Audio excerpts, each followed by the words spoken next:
Viral di media sosial, pengendara sepeda motor sport terekam kamera CCTV mencuri seekor kambing milik warga di Jalan Perjuangan, Bekasi Utara, Kota Bekasi, Jawa Barat. Dalam video tampak kawanan kambing berkeliaran di Jalan Perjuangan, tak jauh dari lokasi rumah potong hewan di kawasan tersebut. Tak lama kemudian, dua orang pelaku yang berboncengan sepeda motor datang mendekati kawanan hewan tersebut. Satu di antaranya pun turun dari kendaraan, lalu menangkap satu ekor kambing dan mendekapnya. Setelah itu, kedua pelaku yang menunggangi sepeda motor mewah itu pun langsung melarikan diri dari lokasi kejadian.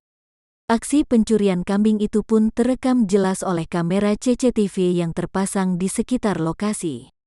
Kapolsek Bekasi Utara Kompol Khalid Thayyib membenarkan terjadinya aksi pencurian kambing milik warga di Jalan Perjuangan.